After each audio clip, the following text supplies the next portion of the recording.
The next module is about networking. In your experience, how important is it to have a broad network when starting your company? If you start to go into the so-called entrepreneurial scene, you will find like-minded people. You will find people who already founded, who had their failures and successes already. So it's very important to exchange with those. And within the last 12, 13 years, the entrepreneurial scenes all around Europe or all around the world developed a lot. So if you think back, like in 2007, 2008, the entrepreneurial scene was not existing. What was a very good network effect you received?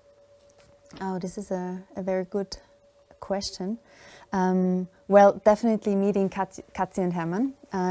This was mind-changing and life-changing. I mean, it really changed my mind out from the corporate world into the entrepreneurial world. If I wouldn't have met them, I wouldn't be here today. I wouldn't be with my business now 2 years later, and having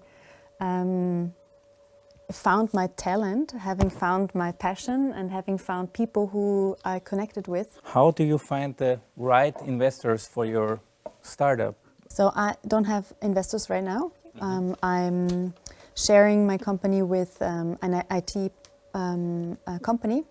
So we have a very solid structure because the IT company has built this platform already 6 years ago, and they're on the market already. So I knew it's going to work. We just took the platform, the digital structure of the platform, into a new sector, into a new market in Austria.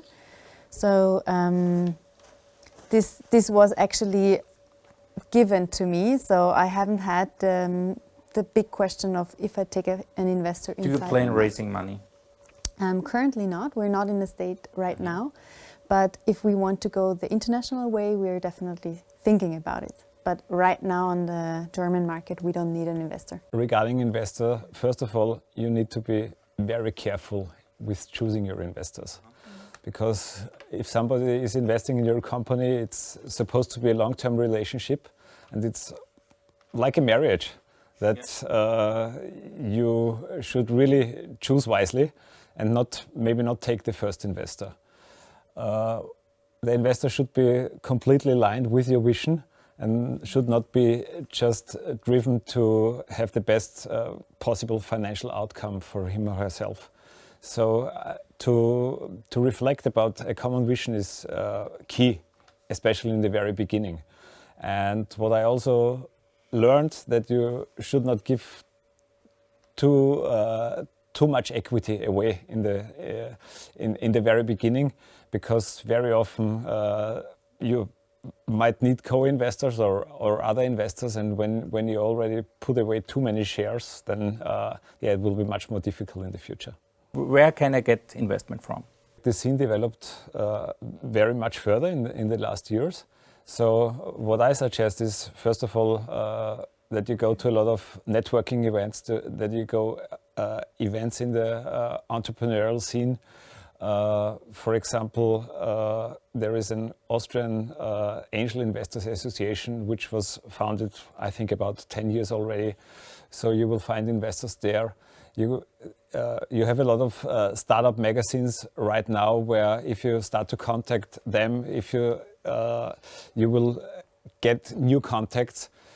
You should talk about your idea or about your business with as many people as possible, because the next person you talk to could be a potential investor, even if you don't know it. And I think to network, to be open, to talk as often as possible about the idea, this is key. And also look into other industries. Networking not only in your industry, also look into other industries where you can find interesting people who will give you, maybe some inputs about other industries, and then it will lead you, and you will connect things, and you will probably have a new idea how to get to new people. Another aspect I would bring into the game is that you should dream big from the very first moment, that you should regard the whole world as your market, because it has never been easier to make business all around the world with those developing technologies right now. Yeah, you have all potential customers on the fingertip, and especially now when everything needs to be digitized or digitalized, it's so crucial to have this broad mindset that the whole world can be your market. I can actually give an example about my company. The first time we connected, so we are only operating in the German market, but we have also our services in English. So if someone wants to book an English service with us in the wellness industry, they can do it. And the first big success we had when we connected a Chinese person with a Balinese person, and this going out of an Austrian company. And this was pure amazing example for us that we can operate internationally, but we're not on the focus right now, but it's here. So this was really amazing, and it's if you dream big, it can work. It's so necessary to be proactive. Yes. I think this is the most important aspect, to have a proactive mindset and to be open and to start to connect.